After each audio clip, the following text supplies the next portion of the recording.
Tisyo nga. Lord, papasahin mo lang ako. Ano ba? Para mapauwi yung nanay ko. Mahirap. Pusalin.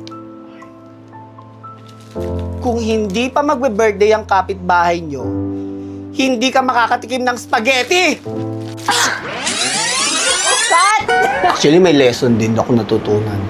Hindi pala porket nagpagawa ka ng kifi, mag-iiba yung pagmamahal sa'yo ng lalaki or siseryosohin ka na. Kasi nga, yung mga original nga mga babae. Niloloko pa din. Oo, tapos ikaw lang na nagpagawa ng kifi. Hindi naman nagbago.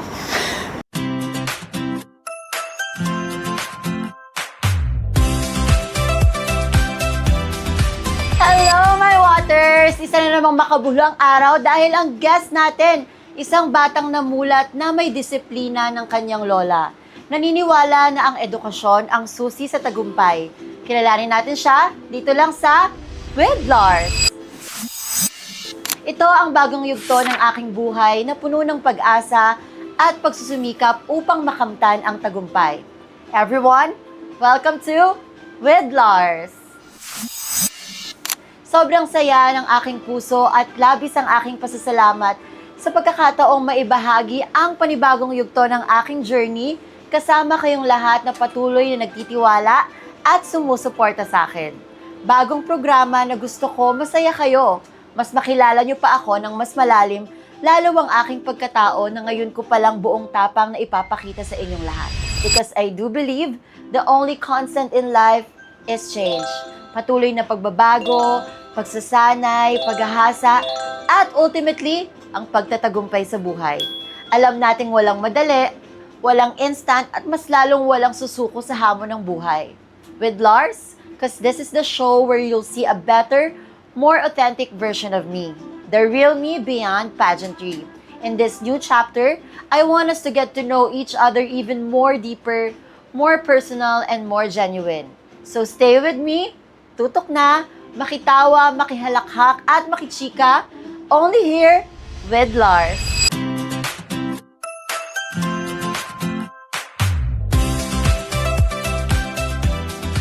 Today, bardagulan tayo kasi ang guest natin kilalang walang preno at palaban sa kanyang mga content, pero may sense. Makikilala natin ang dentistang pera daw ang kanyang inspirasyon sa lahat ng kanyang mga ginagawa sa buhay. Isang content creator, dentist by profession, entrepreneur, business-minded, family-oriented, tinaguriang Bardagul Dentist of the Philippines. This time, palaban na content creator ang makakasama natin sa ating episode. Bawat episode, iba-ibang kwento ang ating mapapanood at maririnig, lalo na dito sa mundo ng social media. Actually, excited na ako. Tara, makipagbardagulan na tayo kasama si Michael Angelus Mugayong o mas kilalang Doc Mikey!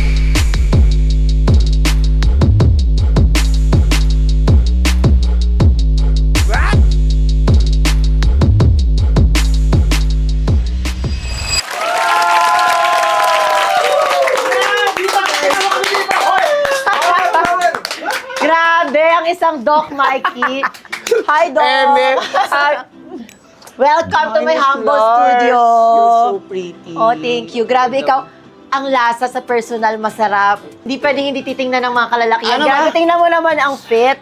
Sex ba, Mikey? Kapalat Be, yung angulo, be, ha? Kailangan level kami, ha? Payat. Ayan, Baka magmukhang tito ako. hindi naman. Okay. So, Doc Mikey, welcome dito sa With Lars. First of all, thank you at Oh, congratulations thank sa you, bago mong show na... Ano to? With Lars. Ano to? Yung guest siya, pero hindi niya alam kung ano saan siya nag-guest, no? With Lars. Talk show. Talk show. Ayan, so welcome, Doc, sa aking humble studio. Thank you for your Ang time. ganda. Salamat. Ayan, so Doc Mikey here sa With Lars. Ayan, Doc Mikey, welcome to my first segment na tatawagin nating Daldalan with Lars. So, let's daldalan na. Yes.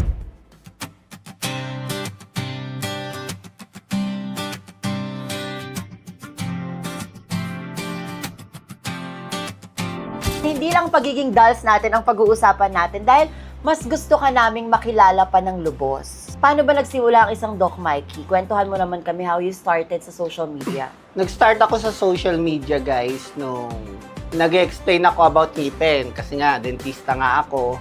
Tapos, naalala ko pa, ang phone ko noon, Android. So, kasi hindi ako bibili ng mamahaling cellphone. So, nag-click siya. Kasi may sinagot yata ako, sabi, nagtanong sa akin, Doc, super sira na po yung ngipin ko. Ano pong gagawin? Ang sabi ko, ang sagot ko, kung meron kang budget, super RCT. Kung wala, super bunot na lang. Nag-viral siya, mi. Oo, parang 500,000 views. Tapos, mga kasunod na, Doc, ang pangit ng quality ng video. Kaya napabili ako ng phone. So, start na yon. Mga katatapos lang ng pandemic. 2021. 2021, gano'n. Oo. Tapos nagtuloy-tuloy na. Nagtuloy-tuloy na siya. So, ayan, kilala ka namin kasi syempre pagiging bardagol mo, aliw talaga. Parang wala ka talagang filter kapag nagsasalita ka. So, syempre sa mga live at mga interviews mo before, syempre alam namin yung mga success mo as a dentist, ganyan. Pero nung bata ka ba, like, meron ka bang talagang challenge na hinarap or face na dala-dala mo hanggang ngayon? Yun nga, bullying. Nabully talaga ako nung bata ako. Kasi nga, ibang generation si Lars eh. Ako, 90s ako eh. 80s, 90s eh. Dati hindi masyadong tanggap talaga eh. Tapos ang tukso pa nga sa akin, naalala ko, sorry Diego. Oh, no! Sa Bubble Gang. Pag dumadaan ako, Diego, kamukha mo si Diego kasi nakapal naman yung nguso ko. Actually, bullying dumating sa point na pinatawag yung lola ko kasi tinatago yung shoes ko. Tapos pisikalan na talaga.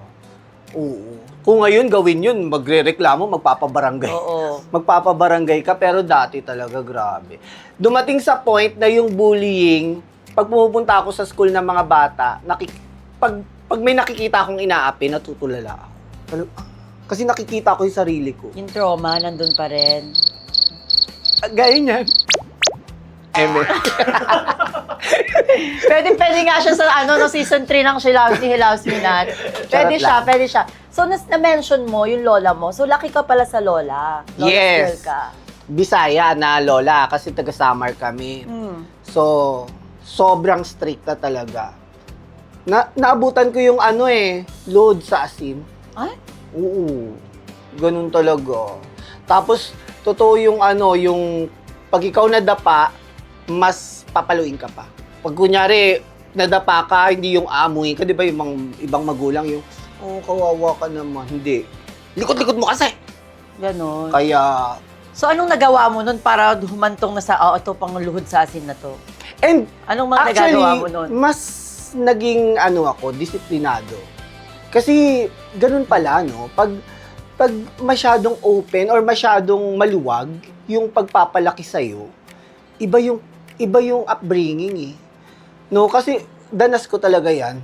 Kaya nagpapasalamat talaga ako na lumaki ako sa striktong environment. Kasi kung wala, kung ano lang yung masunod ko, hindi rin siguro ako dentista ngayon. So, lola mo nagpalaki sa'yo because working ba yung parents mo? Yes. Yung nanay ko na lang, umalis kasi yung father ko, tapos yung nanay ko na lang nagtaguyod sa amin. So, yung mother ko, nasa Germany, meron siyang asawa. So, may stepfather ako na German Shepherd. Gago aso. Aso yun eh. Okay. Hindi, German. Tapos, yun. Kaya ako nakapag-dentistry. Kasi nakapag-asawa, mahal ng tuition ng dentist, na pagkuha ng dentistry eh. So, yun ang naging So, habang nagtatrabaho yung nanay ko doon, ako, nag-aaral ako dito. Then, naalagaan ako ng lola na. Diba? Kasi parang having mentioned na, syempre, dentist nga, kilala natin si Doc Mikey as dentist, diba? So, parang kasi as a trans woman, diba, sobrang hirap maka-reach ng profession or ang hirap makatapos ng pag-aaral. Not because bobo kami or wala kaming pampaaral. Sometimes kasi, ang hirap maging trans, lalo na kung estudyante ka. Oo. Na-experience ko yung hindi ako pinapasok ng guard kasi mahaba yung hair ko. Yun. Tapos, bumili pa ako ng wig dyan sa SM Manila. Ang kate. Ang kate nung wig. Pawis. Parang short hair lang. para papasukin ako, yon bawal yon. Kasi nga, pag medical course, kailangan proper haircut. So, yun yung mga pagsubok na dadaanan ko. And, siguro, isa rin to, ang ganda rin ng kinalabasan, no? Yung parang nakilala din ako, kasi parang ako lang ganito. Diba? Yung parang you wanna Ako lang yung dentista na trans, no, na loud. So, yun. So, hindi. Gusto ko parang ma-elaborate na parang nung estudyante ka, paano? Nakapanlalaki ka? Yeah. Ano Pero talaga? trans ka na nun. Nagpapaaba lang ng hair, March. Kasi bakasyon. March, April, May, June. Tapos pagdating ng June, kadkad na. So, tiniis mo? Oo. Tiniis mo. Pero yung sa loob-loob mo, like parang every time magpapagupit, anong na-feel mo? Ito na naman. Wala, dadaanin mo na lang sa design. Itataas-taas mo na lang, titis-tis mo na lang, para kunyari maganda ka pa din. Yun. Kasi ako, I have experienced yung ganyan eh. Na parang fourth year, during my fourth year na, going to college na. And then yun na, nag-HRT na ako eh, di ba? So parang, every time magpapa-haircut, parang nadudurog na yung puso ko. Kasi ito na yung transition na gusto ko, di ba? Bali, ano mo na lang, kung talagang maganda ka, mag-boycott ka. Mag-boycott di ba? ka. Maggupit lalaki ka. Yun, ganon. So parang sometimes, kaya nakaka-proud yung mga trans woman na may mga degree. Kasi na-overcome nila eh. Na-overcome nila yung ganong fear. Kasi di ba merong mga tao talaga, ayaw talaga magsuot ng panlalaking yun. At saka, Lars, come to think of it, no? Kasi ngayon, nabalitaan ko, high school, pwede na magpahaba ng hair. Yun nga, di ba? Parang medyo nagiging open na. Which is, parang okay, Ikaw, anong pananaw mo dyan? Ako, okay. Ako kasi based on my experience, nung mga time na yon kaya lagi akong absent. Kasi nga, ayoko talaga uniform ng panlalaki. Like, parang ganon. So, minsan, tendency, kapag sobrang higpit kasi ng school, parang wag na lang ako mag-aral. Kasi hindi mo mailabas. Oo. So, ngayon, okay ka? Okay naman. Like, parang okay, medyo medyo free na. Kasi sometimes, iba, ang sinasabi ng mga close-minded about dyan, na kailangan sumunod ka muna. Sa rules. Kasi hindi naman nakaka-apekto yung damit mo at buhok mo sa pag-aaral mo. So, yun nga yun, sense eh. Hindi siya nakaka-apekto. So, why not let us be who you want to be? Parang ganon. Ikaw naman, sumunod ka muna. Ganon. Oo, sundin mo muna yung rules or yung policy ng school para huwag masyadong entitled. Pero gayon pa man, we're living in a democratic country. Kung anong trip nyo, go. No? Diba? Pero kasi nga, sometimes yung limitations din natin, like parang syempre, it's a school, they have rules, ganyan. So, hanggat hindi pa talagang... Ang alam ko, pwedeng mag-bestida, ipakat ng pang-girl, huwag ka lang mag-skirt. So, pants ka pa din, tapos kung lagyan mo ng dito, ng tax dito, para may korte, yun. Ayun, kasi alam nyo, parang ang daming potential ng mga tao sa community na nasasayang kasi nga hindi na lang Hindi nag-aaral. nila ma-express. Oo, ayoko na lang mag-aral. Okay, nagigets kita dyan. Parang ayoko na lang mag-aral kasi di ko rin naman malabas sarili ko dyan. Kasi pag bata ka, di ba parang hindi pa open yung mind mo sa ganun. So gusto mo ipilit talaga yung sayo. Yung parang ganun, ayoko na mag-aral kasi nakapanlalaki, ganyan. Binubully ako, ganyan. Diba? Ako, sinabi naman nung dean namin na, Michael, magpagupit ka muna, sundin mo muna yung school, pag naging dentista ka na, bahala ka na sa buhay. Magagawa mo na lahat, diba? Yun naman yung sa akin. Ayun din sabi sa akin So, ng guardian nagkiklinik ko ako before. naka-swimsuit. Ayun din yung sabi sa akin ng guardian ko before, ngayon sumunod muna kayo. Kasi kapag... Ay, talaga? Oo, ganun. Kasi pag malaki ka na, ikaw na ang hari ng sarili mo, yun talaga yung lagi niyang hanggang ngayon inaano ko na parang tama nga siya. Kasi ngayon wala na nagbabawal sa akin. At yun pala yung mamimiss mo. Na parang pag malaya ka na, hahanapin mo yung... nangangaral. Oo, ganun. So ngayon parang, pag di ka nakikinig, ganyan ipipilit mo yung sayo, sometimes napapahama ka rin talaga or parang... Yes. Ganun. Parang naiiyak ka na. Kaya nga eh. Hindi, kasi yung nagsabi sa akin noon, wala na siya ngayon. Parang siya yung guardian kaya ko pala. noon. So ngayon naman, Doc Mikey, kilala ka kasi bilang, wala ka talagang preno, no? Yung mga salita mo talagang kung anong lumabas sa bibig mo, yun na yun eh. Yeah, oo. And actually, iniisip ko naman, bago ako magsalita, no, tinitimpla ko talaga yan kasi mahirap na dito sa social media. Yun talagang iniisip ko na may punto ako eh. May punto talaga eh. You know what, guys? Ang mga masasakit na bagay is yung mga totoo. Real talk, truth hurts. Truth hurt. Kaya, pag sinabi mo sa social media, yung iba, tinatamaan. Di ba? Ay, grabe. Sobrang nag-viral yung yung sa mga lalaki naman. May sinabi ako na ano to? Ito mga lalaki, ang taas ng standard. Ang hanap, mayayamang babae. Edukada. Yun. Oh no! Uy, be! Nag-vlog kami, oh! Sige lang to. Tawag naman ang tawag. Huwag yung patayin yan, ha? Sino tumawag? Virgin. Tapos ang naghahanap ng lalaki kung sino yun, walang ngipin, namamakla, nagchochongke, minsan bungi pa. Ay, grabe ang bashing. Grabe Ng mga lalaki. Oo, mga lalaki. Di ba? Inataka Ang nila. taas ng standard ng mga lalaki sa babae, sobra. Totoo naman. Di ba? Parang kung ganun yung standard mo, dapat mas ka. Napansin mo, Lars, yung mga tsakang lalaki, ang gaganda ng girlfriend. Kasi mayaman sila. Ay, oo nga, no. Di ba? So, yun. Somehow. Bakit mayaman kasi? Or ducks.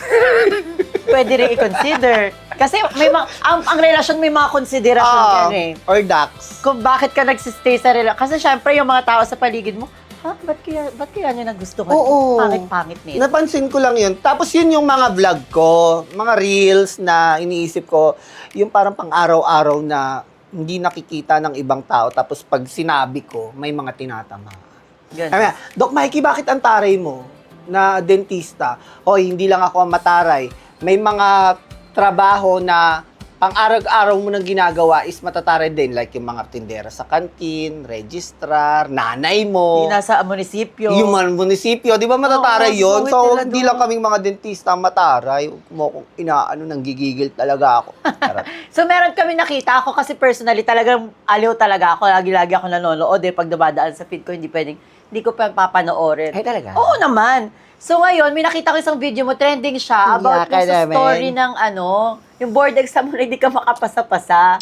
So, parang gaano ka tagal bago mo nakuha yung mo? Parang bago ka maging board certified. Alam mo, yung storyang yan, sa PRC, guys, ang nagdidikta talaga kung sino ang papasa ay ang presidente ng Pilipinas. Totoo ba? So, nahati yon Noynoy Duterte. Noynoy Duterte, 2000 ako 17 tapos 18 ako. So, siya talaga magdidikta. Kasi kung ilan ang percentage na magiging professional sa Pilipinas. So, pumasa ako ng Duterte. Pero, same lang ng percentage, 50% lagi. So, 3 beses ako, Lars, kumuha ng exam. Yung una, self-review, hindi ko tinapos, bagsak. Pangalawa, may review center, tapos nagsimala church sa Cebu. Yun, alam mo yung mga kasabihan na Yes. hindi na kailangan, parang hindi na kaya ng academic review, kailangan na ng spiritual. Kailangan na ng dasal nito. Oo, Bi, kasi hindi naman sa hindi naman talaga ako katalinuhan. Bobo ang bakla. Eme lang na matalino ako, kunwari. Hindi na naman pumasa. Sa board exam, pag nakatatlo ka, refresher ka na. So, mag-aaral ka ulit ng 6 months at madidelay ka ng 1 taon kasi dalawang beses lang sa 1 taon nagbo-board exam. So, yung pangatlo ko, actually, ang ganda rin nung ito rin pala natutunan ko, no? Kasi yung mga goal ko sa buhay, ang goal ko kailangan pala palitan mo yung goal. Yung first goal ko nung nag-take ako, Lord, papasahin nyo lang ako, magtatayo ako ng maraming clinic. Bagsak. Yung pangalawa, Lord, papasahin mo lang ako, maghahanap ako ng gwapong jowa. Bagsak pa rin. Tapos yung yung pangatlo ko, Lord, papasahin mo Tisyo nga. Lord, papasahin mo lang ako,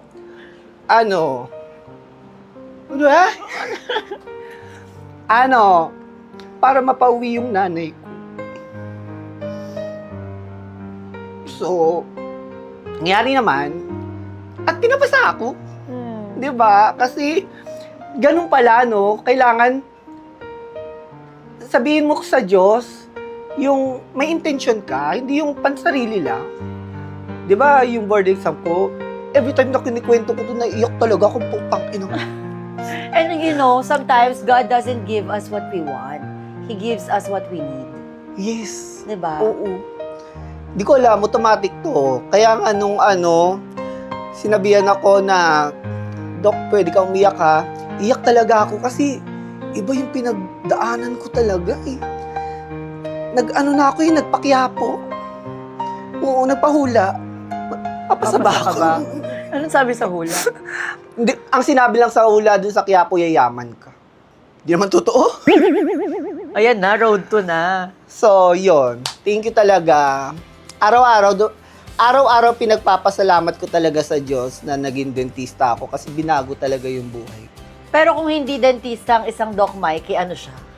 Sa tingin mo? Arbatera! Arbatera, no? Arbatera. Arbatera. Diyos ko. Or call center. Call center. Nagtatrabaho sa BPO.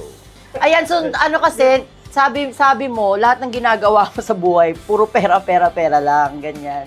Importante kasi. Alam mo, naluloka talaga ako sa mga tao na, ano yung mga sabi doon, money cannot buy happiness. Not true. Hindi totoo. Ba't bibilin mo yung mga hindi nabibili ng pera? Doon tayo sa nabibili ng pera. Napapadali ng pera ang buhay ng tao. So, Tsaka importante. Tsaka yun, lalo sa sitwasyon natin na LGBT tayo, bakla tayo, parang Oo. pag wala ka kasing napatunayan, or parang pag wala ka, tae ka sa paningin ng mga Oo. pamilya, yung mga ibang kamag-anak mo, Kailangan ganyan, talaga. kaibigan mo, pag wala ka, parang, okay, ano ka? Tsaka, kaya Lars, ikaw carry ka din eh. Kasi at young age, parang dami mo nang na-invest. No? Carry Pero din. ano, Kasi nanonood din ako sa kanya eh.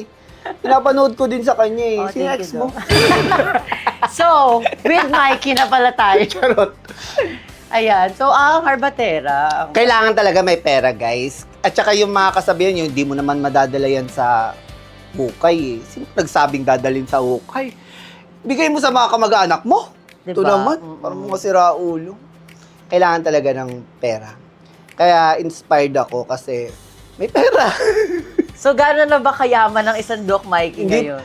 Actually, hindi ko kinoconsider ang sarili ko na mayaman. Kasi ang akin, ang panuntunan ko sa mayaman, ang batayan ko sa pagiging mayaman is 10 years, hindi mo na kailangan magtrabaho. Yung ano ka na lang.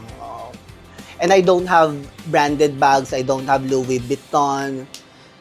Outfit ko, thank you nga pala, TikTok. Yeah. Hindi, wala akong ganong bag. So, I don't consider myself as mayaman. May kaya. May kaya. And you're very simple, parang yung energy mo ang light, ganun. Kapag nakakausap ka, parang may dala-dala kang Oo. ganun. Ganun yung energy mo, parang ang Hindi, bubbly. kaya nga hindi ako pwede sa mga sosyal-sosyalan. Di naman, pwede naman. Bunga nga ako kasi, Lars. Walang preno talaga. Gigigil. Bagay naman sa'yo. Ayan, wait naman, grabe naman. Ano ba? Ano yun? Ano yun? So, yun yung OMG sound. Ibig sabihin, tapos na tayo sa daldalan segment dahil magpo-proceed na tayo sa ating Mirror, Mirror on the Wall. This is your Lars chance. Kasi dito sa Mirror, Mirror segment, mas malalaman namin ang mas malalim na pananaw mo at ang ilang pangyayari sa buhay mo na ipa-flash namin sa screen. Kaya naman nag-research ang aking team at lumipad sa inyong palasyo at kaharian sa Cavite. It's time to roll VTR.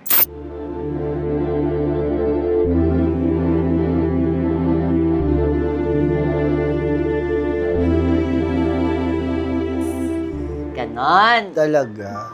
Talaga. Mirror, mirror, this is your last chance. Tapos ginawang Lars chance. Okay, anong gagawin? Anong gagawin? Ay! Pwede ba to? Ano yan? Tungkol sa photo na Kay yan. Alvin. Ay, oo, yan. Nag-comment ako. Oh, nag-viral yan eh. Hindi kasi parang masyado na, ikaw, ano stand mo dyan? Sa kanya, pwede kang maging makajos, pero hindi mo pwedeng diktahan yung mga tao sa kung anong gagawin nila sa buhay nila. Exactly. 'Di ba? I love Sex Bomb Izzy Oo. pero talagang may amats talaga siya eh. No? Nag-viral siya kasi sinabi ko, namamakla siya. Pero totoo, confirm ba yun? Sabihin ko sa'yo, mama.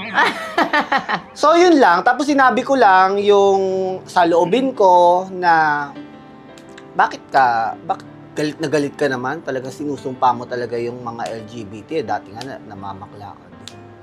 Ang taas pa nga ng talent fee mo daw kasi kasali ka sa, Star Circle, Starstruck. So viral to. Viral yan. Sinagot ka ba niya? Hindi. Pinag-uusapan namin yan kung ididemanda ba ako. Parang wala naman yatang budget. Kasi ang habang proseso yung mga demandahan na ganyan di ba? Cyber libel. Ay, nag-viral ako dyan kaysa kay Wilma Dasen. Mas mataas Mas engagement. mataas views ko. Mas Tingnan ko mataas yan eh. engagement niya. Okay, Yan. next photo. Pwede maging makajos, pero kung anong pinapaniwalaan ng tao, hindi mo sila pwedeng diktahan. Oo, kasi ang lakas naman. Ano ba? Ikaw ba? Ayun na yung next photo. Nakausap mo ba yung Diyos para sabihin sa akin na ganyan ang pananaw? Talaga ba? I blocked her. Yan, si ano. Hindi ko masyado kasi ano yung ng baklang to eh. Ay, bakla ba siya? Bakla yan. Binlock ko siya eh. Hindi ko masyadong maano kung anong amats niya, kung politika ba or ano. Kaya, nabunot siya. Actually, ang dami ng basya ka. Na mental sa akin to eh. Nasira ang mental health nito eh. Kasi nag-deactivate to eh. Todo, si Young Pork. Ako naman, binlock ko siya kasi inattack niya din ako before. Oo, di ba? Like, gano'n, nagulat ako. Sino ba Tapos to? ngayon si Winner, ang kakemi niya ngayon. Hindi ko alam, Si wala na Winner. akong ano ganyan. Pero yan, ano, Gaya ba? Siya yun eh. Oo. Okay na Nagano kayo? din. Hindi kami magiging okay. Hindi ko naman, hindi ko, basta Saan ba may... nagsimula? Politics? Politics yon. Sinabi niya na the number one overbite dentist, sinabi niya sa akin, overbite? Please elaborate what is overbite. Siyempre, dentista ako. Pinangaralan ko siya, bumalik sa kanyang bashing. Ayun, na-mental block si Bakla. Ay, na-mental, nasira ang mental health niya. Nag-deactivate yan. Gaya, ang pangit mo talaga. Super na. Tsaka kung light-lightin mo ko, sa ngipin ko, overbite, ikaw nga, wala kang lateral eh. Bungi ka. Wala. Gigigil na naman ako. Gigigil na naman ako. Oo, buset. Diba? So, hindi naman sa pambabody shame kasi pero minsan babalikan mo din talaga. Eh, Oo, diba? siya nauna eh. Nung inaano mo. At saka, di ba, Lars, yung gaya na yan, binuli yan eh. Hurt people, hurt people. Yeah. Hindi naman ako ba lalaitin ako ni Lars? Hindi, kasi confident siya na maganda si Lars. Eto, ang dami kasing kapangitan sa katawan, kaya ang daming insecurities, kaya go na lang sa pambabash. 'Di ba? Hindi yan confident sa sarili niya. Wala yang itsura at wala rin yang pera. Yun lang yun. Next photo na nga tayo. Yung... Na-high blood ito. Huwag niyo kakato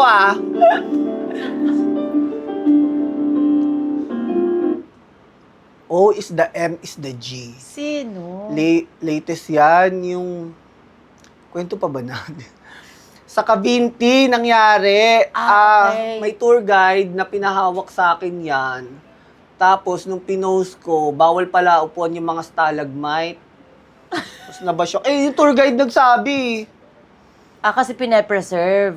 Oo, baka daw yun. Pero nag-sorry naman yung Oo. Cavinti Tourism sa akin na hindi nila empleyado yung tour guide na yun. Ayan, so guys pag sa mga ganyan, bawal talaga siyang hawak-hawak. Tsaka parang pinaglaruan ako, yun ang pinahawak sa akin yung batong hugis burat ng putang ina. Playtime ka? Okay, next photo. Dami. I think last na yan, last na. Ay, malasa. The Bubelia itself. Malasa. So, kailan nag-start ang transition mo? Like, fully transition? You had your SRS na rin, di ba? Sa Thailand. Uy, alam mo, bet kita doon. May nakuhanan akong ano. Pero balikan natin yung yung chika. Kasi bongga yung doktor mo eh. Kamol? Oo. Na kailangan mag-invest ka. Kasi sa akin biglaan. Tep. Ay, sorry. Sorry. Naging casual, parang walang camera. Oo, kasi iba ang gawa pag may budget. Yung pagkilalang doktor. Di ba sabi mo, mag-invest ka sa sarili mo, gastusan mo na kasi lifetime ano yan, di ba? Oo, bet kita. Paparepair ko to. You're planning revision. Revision. So, kailan nag-start? Like, parang full transition ka? Pagkatapos ng board exam, Graduating. theoretical ha, theoretical. Pagka hindi ko pa lumalabas yung resulta, boobs muna. Boobs muna. Boobs muna. Tapos, noo. Tapos, kifi na. Ay, perfect. Grabe ang transition ng isang Doc Mikey. Pero yung transition na yon, hindi para sa akin kasi nagka-jowa ako ng babaero, Lars. Na inisip ko, na kasari yun yung kifi story ko, yung inisip ko na lalaki to babaero ha. Magpa-kifi kaya ako. Actually, may lesson din ako natutunan. Hindi pala porket nagpagawa ka ng kifi, mag-iiba yung pagmamahal sa'yo ng lalaki or siseryosohin ka na. Kasi nga, yung mga original nga mga babae. Niloloko pa din. Oo. Tapos ikaw lang na nagpagawa ng kifi. Hindi naman nagbago. Babaero pa. Babaero pa rin. Ang ina, pandemic na pandemic, ang daming babae. Buisit ka. Sabihin ko pa nga lang. Ilang years kayo? Months lang. Months lang. Months lang, di masyadong masakit. Ah. Hayaan mo na. Walang masyadong malalim. Meron pa ba tayo photo dyan? Ay, sino to? Oh my God, may partner, PJ.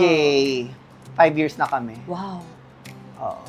Actually, hindi ko lang siya partner, friend ko din kasi nakakasabi. And kasama ko din siya sa negosyo. Siya yung clinic admin. So, may anak na kami.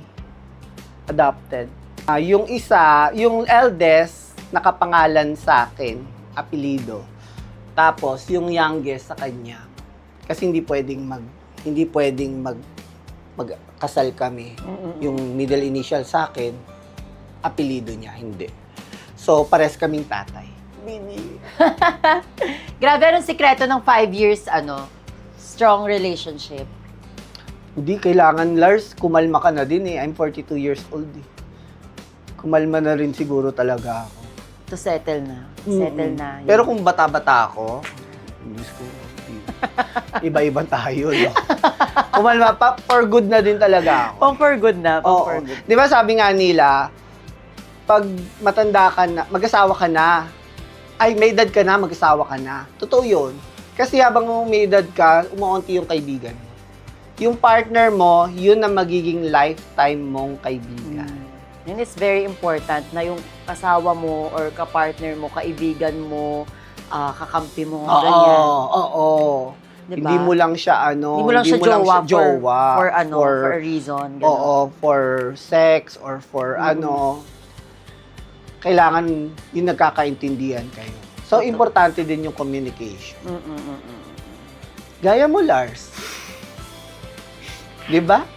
Napanood ko yun. Pero it happened for a reason. Na parang maybe we're not talaga for each other. That's why. Oo nga, no. Tagal nyo rin. 7 years. Ay! Ano ba? Nakakagulat naman kayo.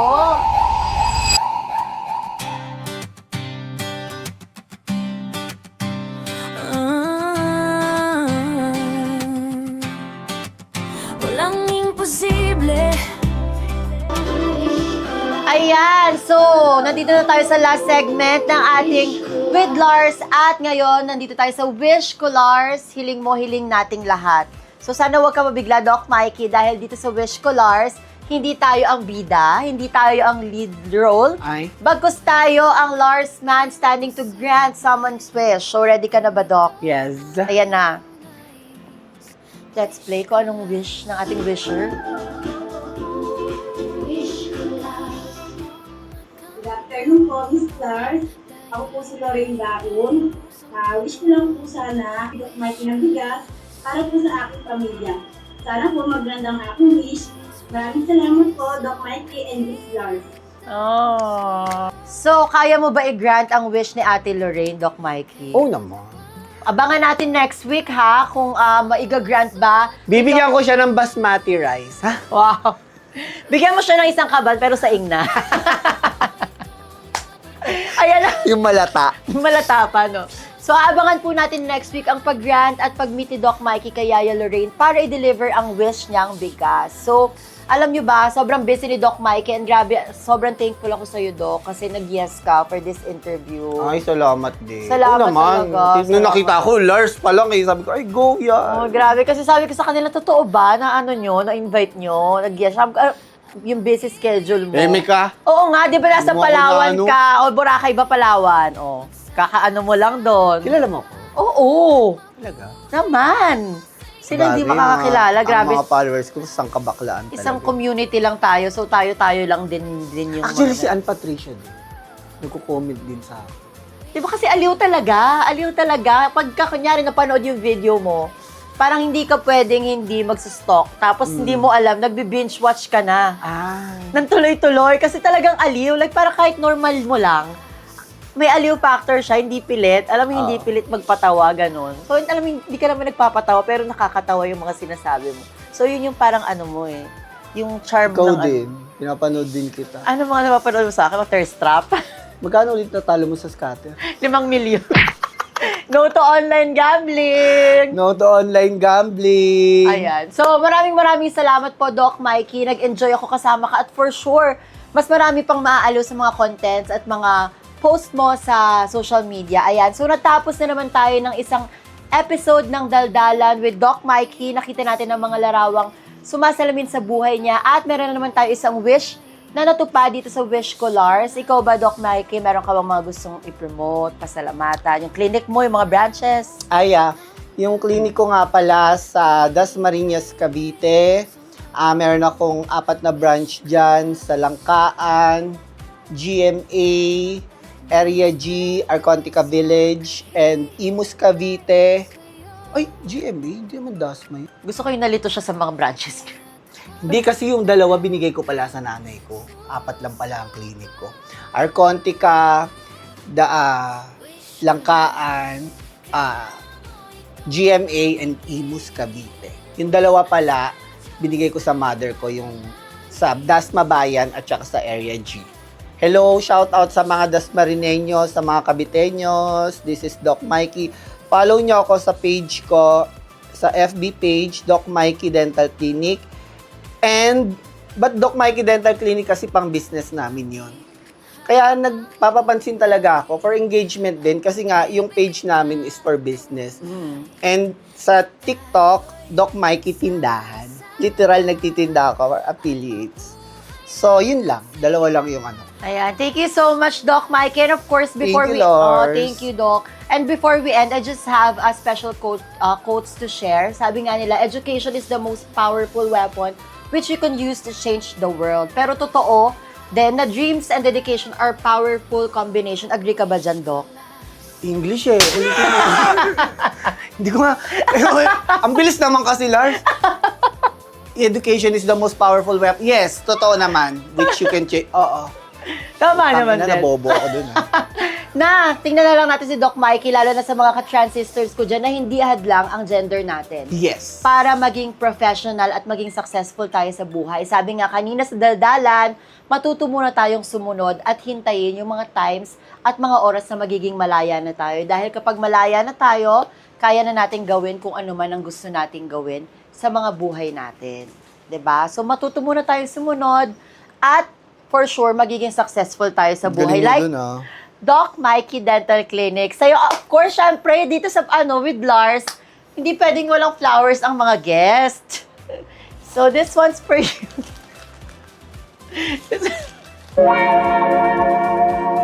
Lars, Katie patay. Nalanta. Ano to? Hindi.